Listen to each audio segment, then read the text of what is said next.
seats over here. I'm excited to be here. Hey, I want to introduce you guys to somebody who you met last week. This is Mariah, one of our adult leaders.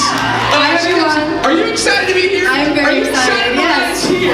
Yes, awesome. So Mariah, I asked Mariah to come up here with me tonight to help me kick off our service. It's week 3 of Life in the Wild. How many of you all were here last week? Raise your hand, you were here last week, and you got a headband, right? I had to boat mine off of a student because I didn't get one. I was on a cruise, but I'm glad that I'm back. So we got some stuff to give away tonight, but before we give it away, Mariah, why don't you talk a little bit about what we're giving away tonight and what it's all about? Yes, we're giving away stuff for the 12 conference coming up. Yes! Are you excited?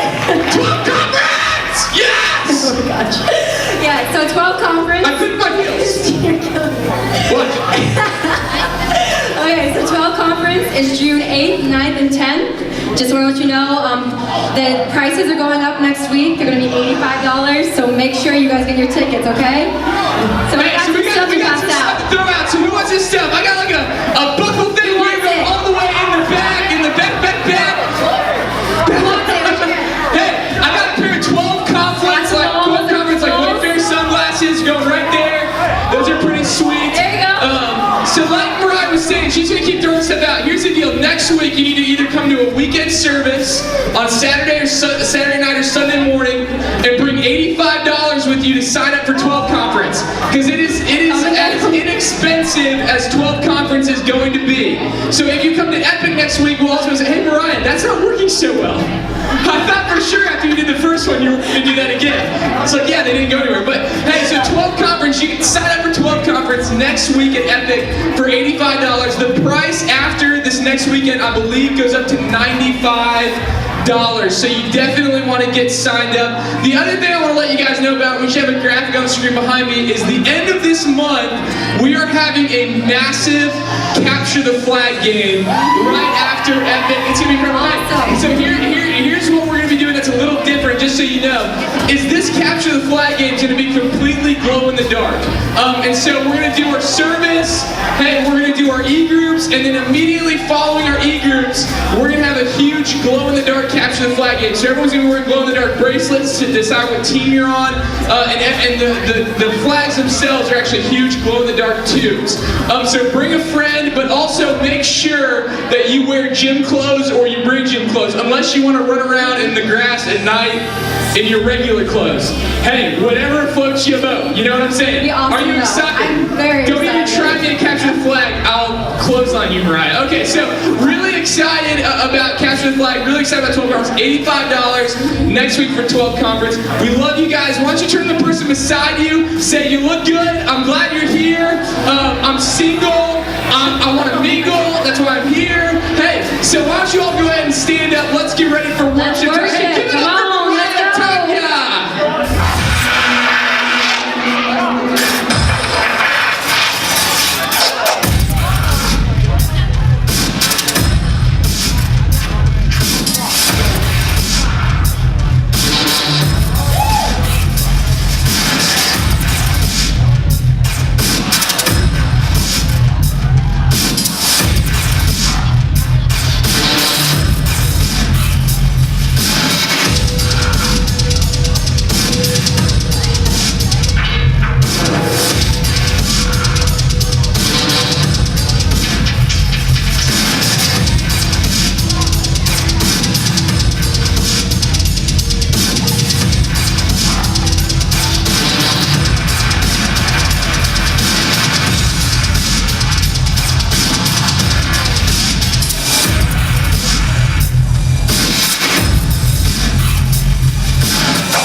going on, everybody?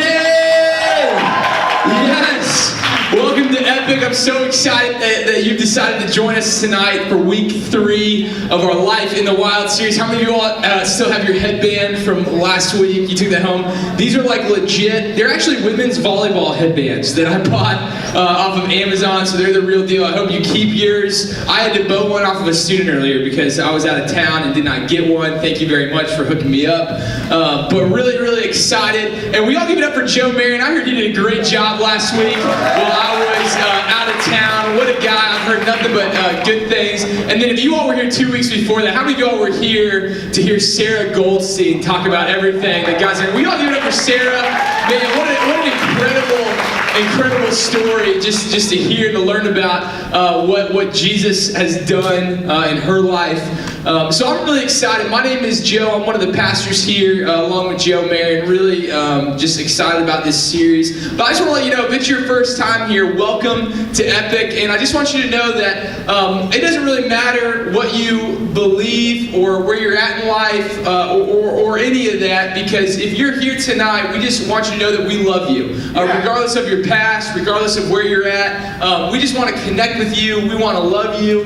We believe that you should follow Jesus. It's the best decision you ever make. But feel free to just relax tonight and just get to know somebody while you're here. You know, I think one of the worst things you can probably do is come to a place like Epic and not meet somebody new or make a friend, because we have a whole team of people here that are here just to get connected with you and just to get to know you a little bit more. So really, really excited that you're here tonight. This is your first time. We'd love to give you a 6-pack of Airheads. That's kind of our thing here. And you can eat those all tonight and go home and go to the hospital, or you can eat those as the week goes on. But right after the message tonight and worship, if you just want to go to our first-time guest table in the back, we'd love to give you a 6-pack of Airheads and just get a little bit more connected with you. So glad that you're here. Turn to the person beside you and say, "I'm glad I'm here too. I'm glad I'm here too. Not gonna lie, I'm glad I'm here." And turn to the person and be like, "I'm glad I'm sitting by you." Actually, there's obviously some worse options out there, and I'm glad that you're my option tonight. So,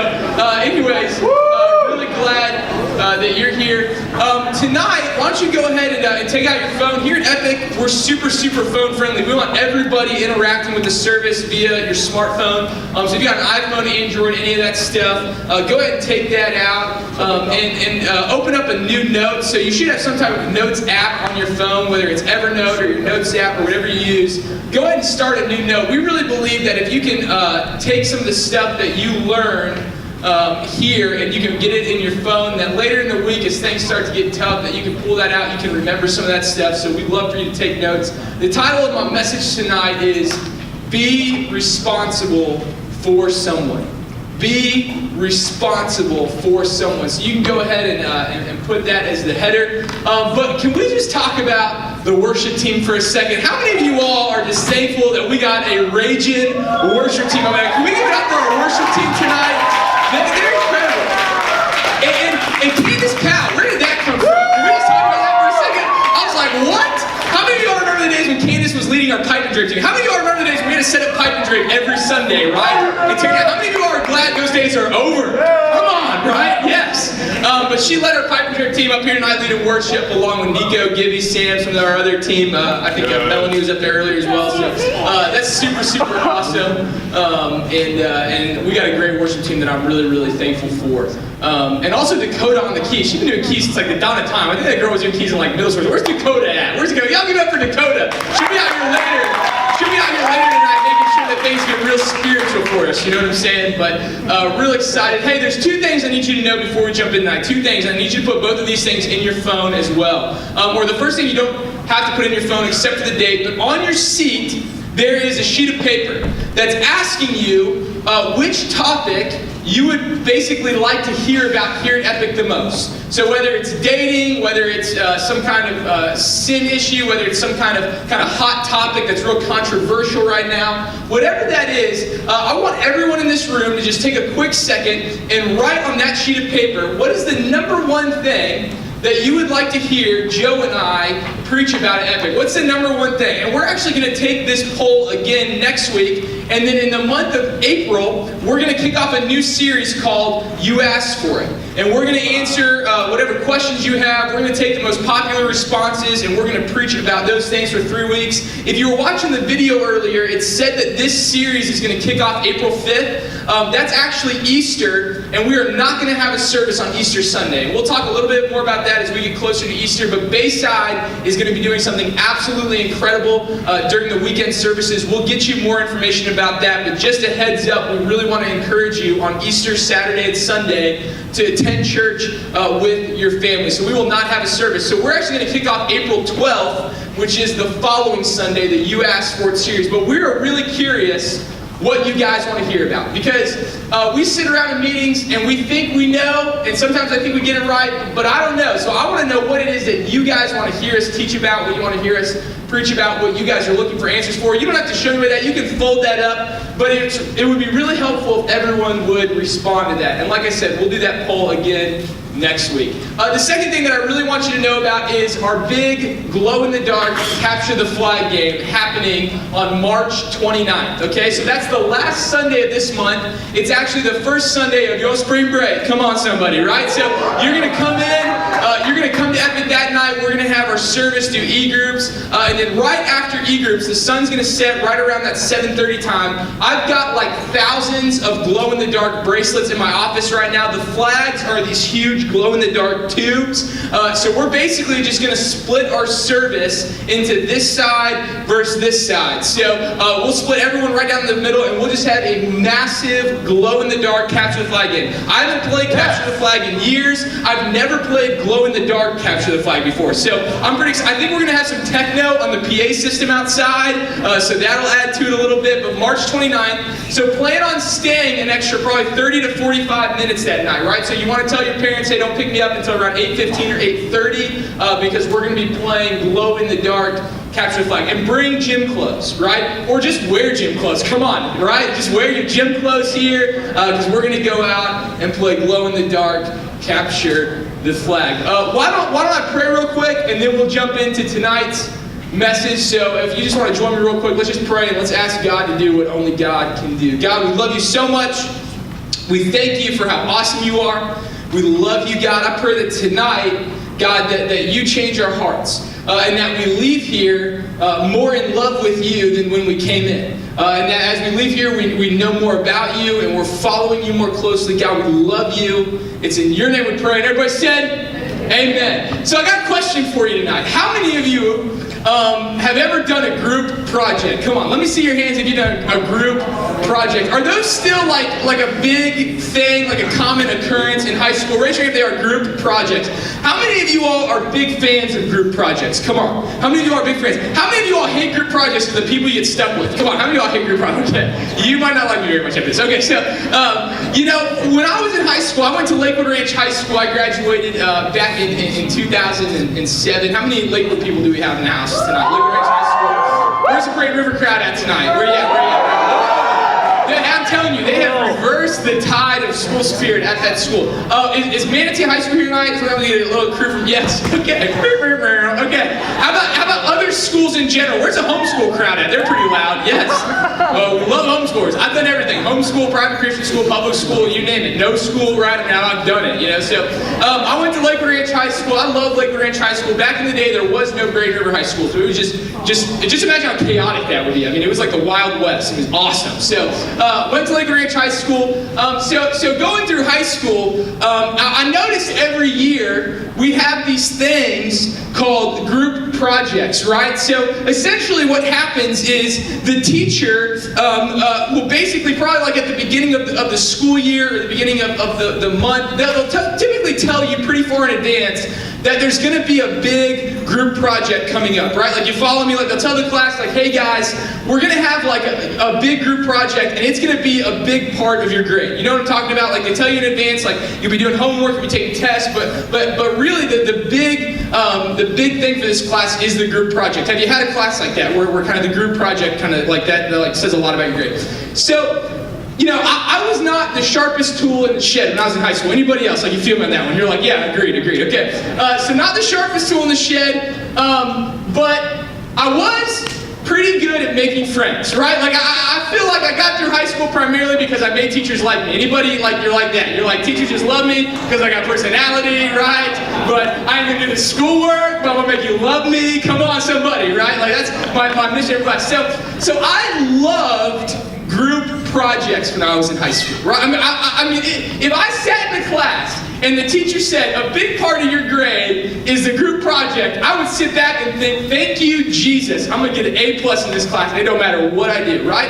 Because I would hear about a group project, and then my main concern the rest of that class and the rest of that school year was to become absolutely bonded with all the smart kids in that class. Come on, right? How many of you all, right? Like how many, the kids that sit at the front, like the 4 or 5 of them, and the people that are talking, they look back, they're like, shut up, you're having fun, I'm learning, gosh, you know, it's like, whoa, you know, but as soon as I heard about a group project, I transitioned from the bank, all the way up to the front, come on. I was like, see you losers later, I'm going to the front of the class, right? So I go on up, I sit down, and me and the future University of Florida attendees, we would become like best friends, right? I'd be like, man, you guys are awesome. Let's sit together at lunch. I can tell you funny jokes. You know, I'm gonna be your friend on MySpace, right? I mean, it's like, I'm like, this is going down, our friendship's going down. And so all year long, I'm just like befriending the really smart kids in my class, right? Because when group project time came around, and they're like, all right, pick your 5 people in your group. I just simply look over and go, I've been your friend all class long. You are not going to defriend me like this publicly by not putting me in your group. And of course, they would just let me in their group. I mean, it was like, I was like magic at this. I mean, I never got this wrong. A lot of things have gone wrong for me in life. Being in the best group for every group project in high school never went wrong for me. I mean, I was like 100%. You could have paid me to get in a good group. One time, we did a group project for history. These 2 chicks in our group were so freaking smart. Me and my buddy didn't do a single thing, and we got honored at the Gamblin Ranch, you know, the plantation in Palmetto. They like did a big ceremony for all the local high school kids that did really well in this historical project. I didn't do a thing. I didn't know a thing about the topic. I knew what the topic was. I never researched it. We got honored there, and the 2 girls that know the word couldn't go. I went. I went to this thing, I got dressed up, I got the freaking paper, right? I'm sitting there on my poster board, I'm like, yeah, worked all year on this. It's awesome, I love history. I'm so into history, you know, it's like, so I'm at the Gamble Plantation, that's what it is, the Gamble Plantation, Palmetto. I'm there, they're honoring me, they're honoring my poster board. I mean, I'm like, yeah, I'm going to Ivy League school basically, just freaking look at me, my sweet poster board, right? I mean, so I was good at getting into groups. But I have to tell you, it felt really good knowing that where I was at was dependent on people that were way smarter than me. And I started to think about the correlation between that and between where so many of us are today. Because the reality is that many of you all are here tonight, and many of you all are actually following Jesus tonight, not because of something that you did, but because somebody took the initiative and got you here and introduced you to God. So in reality, most of you all know Jesus as a result of a group project, if you will. Right? So I think a lot of you are in here tonight, and you might be sitting by someone who's really the reason that you're kind of coming to church. I remember when I first really gave my life to the Lord, and I started following Jesus, and I was like just a crazy college kid, you know, so I mean, I was like, woo! And, you know, my buddy, Sean Callahan, he's actually one of our discipleship pastors here, he's like, dude, you need to get involved here, you need to lead a small group, and really, him asking me to do those things was the reason that I am where I am today. Not a result of anything that I did, I mean, it was a result of things that I did later, but really, it was that guy asking me to get more involved. And really, what I hope tonight, after we have this little discussion, and I want you guys just to write some of these things down, really what I hope tonight is that wherever you're at in this room, you leave here determined in your heart to be responsible for someone who isn't here tonight.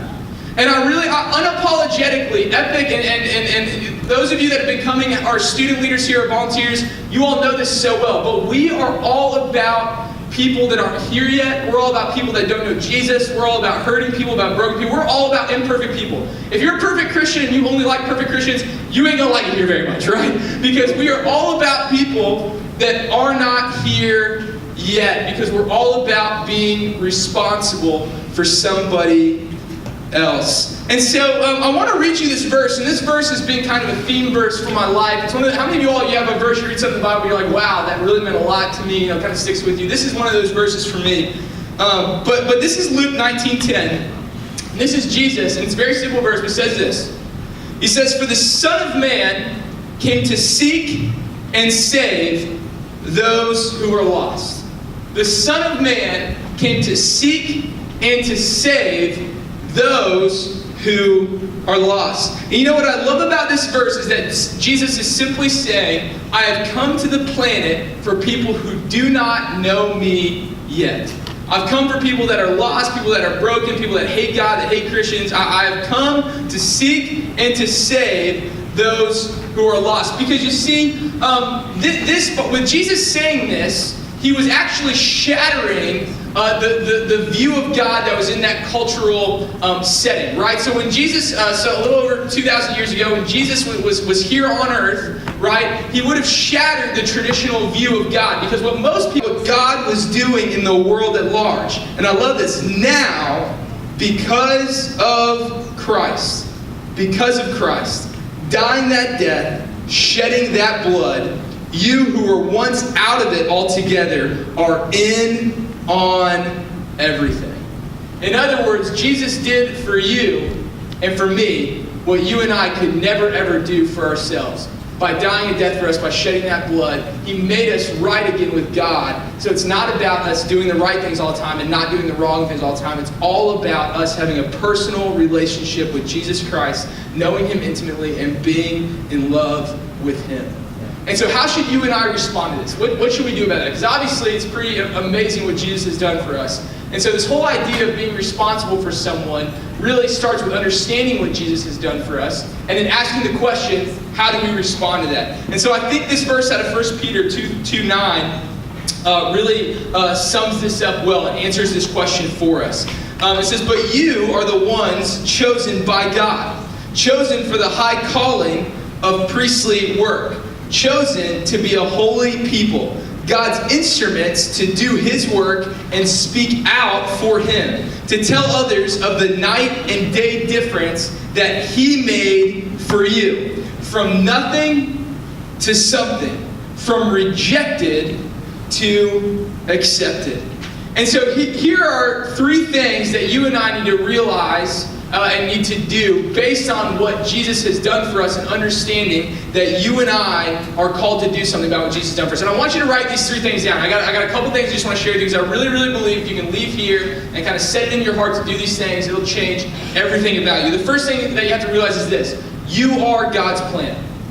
You are God's plan. It says, in 1 Peter says, you're God's chosen instrument to do his work. You see, God's mission to rescue people involves people who have been rescued. We have to realize that we have been chosen by God to reach other people for God. But oftentimes, if I'm really honest, I think people realize this, like, hey, God, Jesus has died for me and he wants to use me to extend kind of that hope and that message to other people. But we kind of hold back from really ever doing anything about it, because oftentimes we look at our circumstances, we look at our situations, we look at our mistakes, we look at our problems, and some of y'all got a lot of problems, right? I mean, we look at these things, and it's almost like we think that in light of our imperfect circumstances, we can't do anything incredible for God.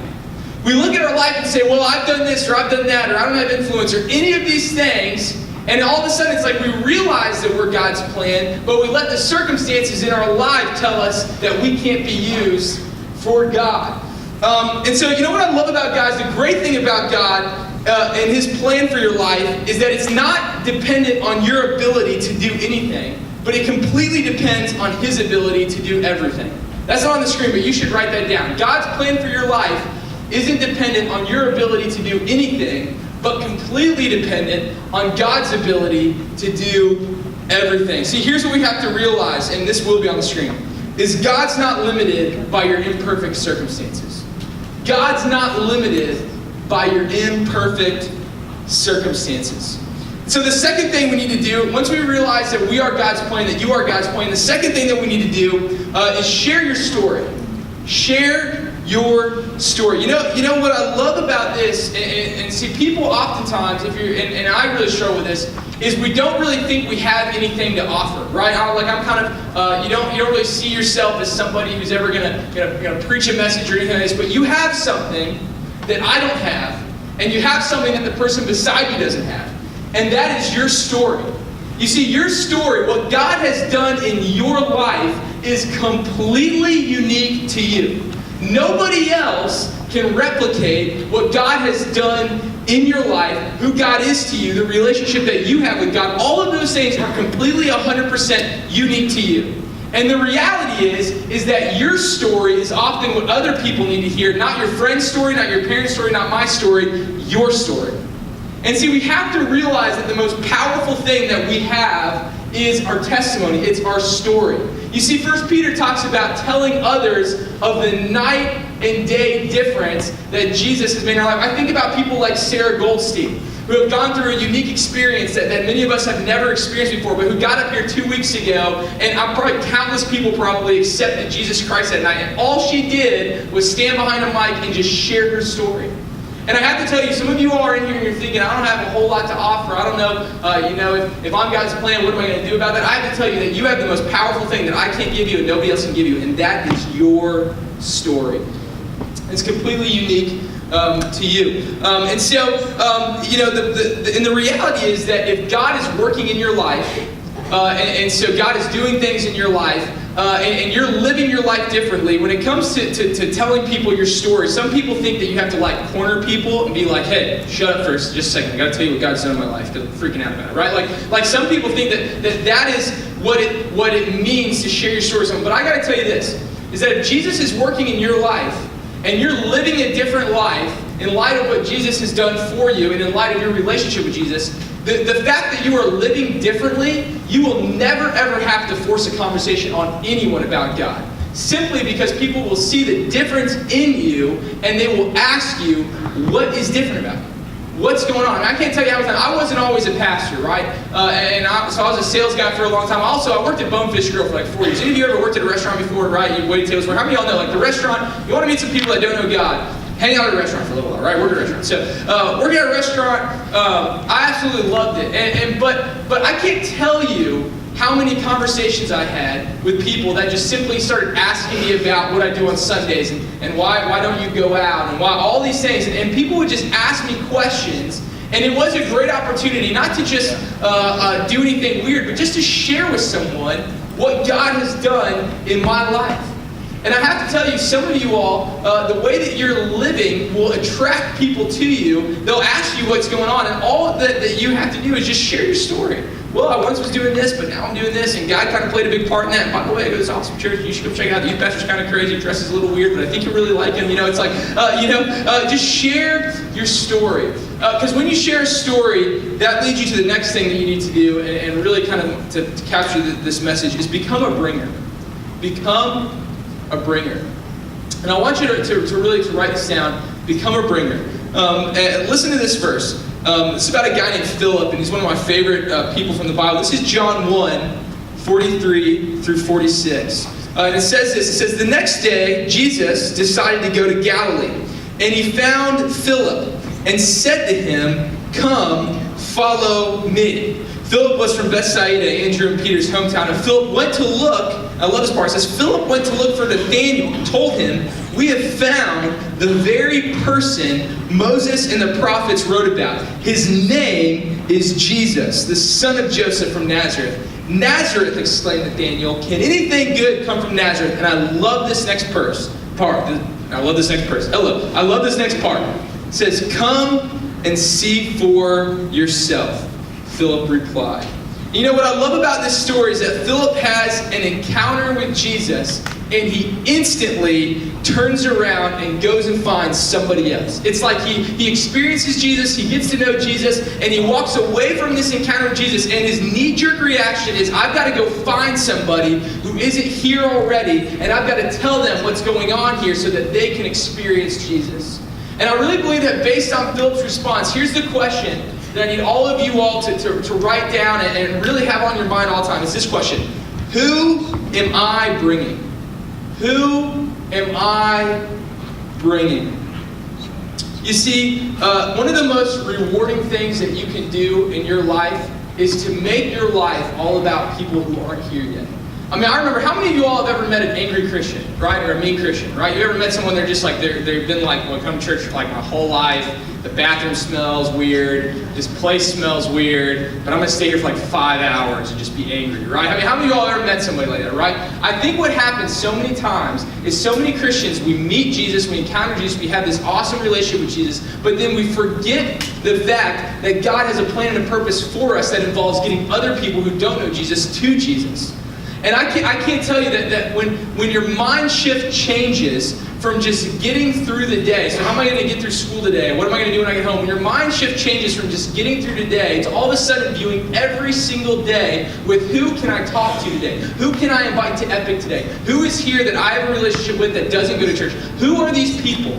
And if you can take your time and your energy when you're at your lunchroom, when you're in your classroom, and start just looking for people who do not know Jesus already, or who don't attend Epic yet, and you just say, look, who is here that I can start to invite?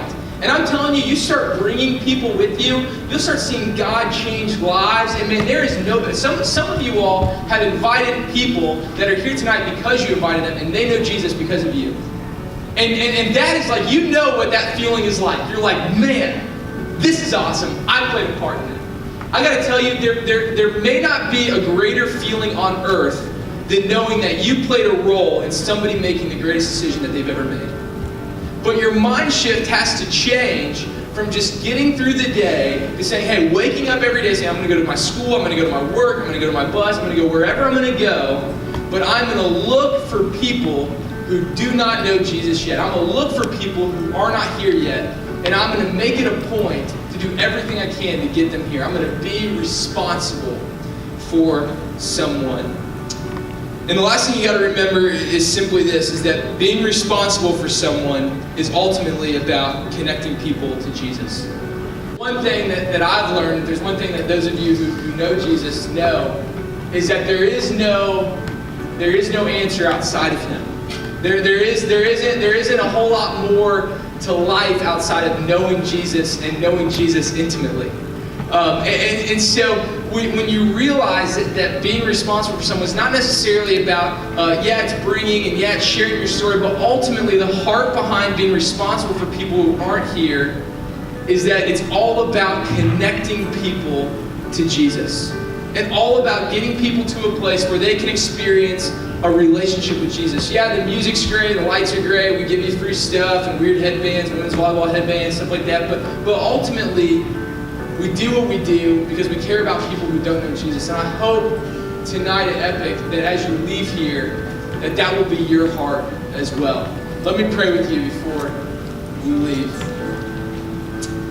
If I could just have everybody, your heads bowed and your eyes closed. If you're here tonight, I want to pray for two groups of people. The first group I want to pray for tonight is if you're here and you have never made a decision to follow Jesus. So you're here and you would say, you know what, I've never made the decision to put my faith in Jesus. I've never made a decision to put my trust in Jesus. Maybe I've known about him or heard about him, but I've never made a choice to know him personally. And if that's you, and you're in here and you say, I've never made that choice, but I want to make that choice. Or if you're in here and you say, you know what, Joe, I made that choice at one point, but it's been a long time. And God and I really have not been connecting, and to be honest with you, my relationship with God is virtually non-existent. And if that's you and you're here tonight, so you want to make the choice to accept Jesus for the first time, or you want to make the choice to accept Jesus for the first time in a long time, if that's you, would you just stick your hand up and put it right back down real quick? Thank you. Thank you, thank you, thank you, thank you, thank you. And it's awesome. I see you, thank you. Well, if you raise your hand, or if you didn't raise your hand but you want to make this choice, I just want to pray a prayer out loud for you. And I just want you to repeat this prayer in your heart as I pray it out loud. God, I love you. And God, I thank you for sending your son, Jesus, to die on a cross for me, to live a perfect life, and to take the punishment for everything that I've ever done wrong or that I'm ever going to do wrong. So tonight at Epic, God, I'm putting my faith, I'm putting my hope, I'm putting my trust in Jesus. I'm not putting my faith in my own efforts or in anything I can do, but I'm choosing to put my faith in Jesus and in Jesus alone. Now, with everyone's heads bowed and eyes still closed, I want to pray for a second group of people in here tonight. And maybe you heard this message and you think to yourself, it's like all of a sudden a light bulb went off and you realize that you have the ability to really be a bringer. That there are people that you're close with, there are people you see at your school, there are people that you know who you know don't know Jesus, who you know don't come to Epic, and there are people that you're interacting with all the time, and you know that you have the influence, that if you ask them to come and you bring them with you, that they will come with you, but you just don't know where to start, you're kind of afraid, you feel weird about it. That's okay, I've had all those emotions before as well, but if that's you, and you just say, Joe, I just want some prayer that God will open the door for me to invite this person to come to church with me. With nobody looking around right now, that's you say, God, I just need some prayer for that. Would you just put your hand up real quick? Put your hand up all across this room. Hands up, put them up, put them up, put them up. May you say, God, give me the opportunity to bring people that are in my life who don't know you yet. You can put your hands back down. I just want to pray over you real quick. God, I thank you for every person who's in this room who's saying, God, give me the opportunity to impact the lives of people who do not know you. God, I pray over every student that rose their hand just a moment ago. Holy Spirit, I pray that you will give them opportunities to invite their friends here. That you'll give them the words to say, that when they start talking about it, that you'll just simply help them to share their story, to share what God has done in their lives. And God, I pray that as a result of all the bringing and of all the inviting that's going to happen this week, God, that lots of people, lots of students who do not know you yet will come and know you and experience a relationship with you. Jesus, I love you. It's in your name we pray. And everybody said, amen. Hey, will you stand to your feet and worship with us one more time?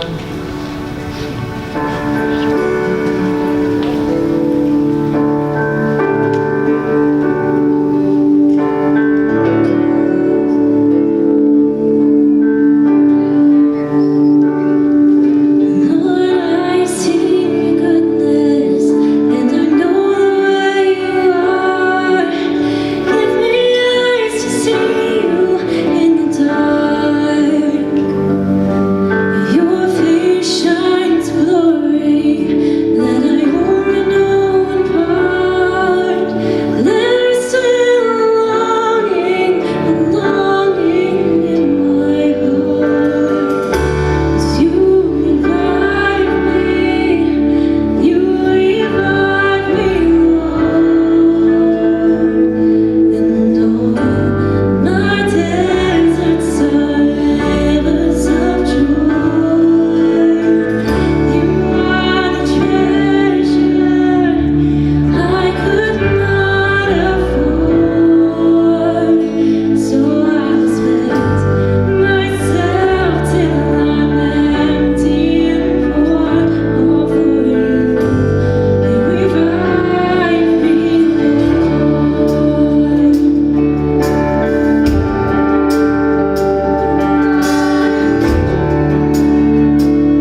tonight. They changed their heart and gave it to Jesus. Can we do a big hand clap for that?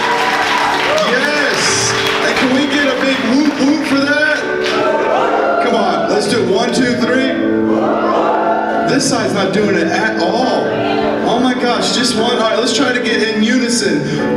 1, 2, 3. That's right, man. That's right. There's a celebration going on in heaven right now because people gave their life to Jesus tonight. That's amazing, guys. What we do here at Epic every Sunday night is an amazing thing for the kingdom of God. And never, ever forget that you are part of a movement that is changing and impacting heaven tonight. Come on, let's give it up for Jesus one more time. While you're at it, let's give it up for the coolest, most dapper, good-looking youth pastor in the world right there. Let's give it up for Joe. Hashtag no commitments here. That's what I love about Joe, man. He always preaches that word and it always touches my heart.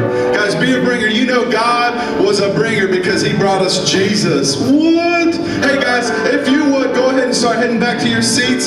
Hey Craig, the guitar guy, can you turn his guitar on because he's going to do something here in a minute.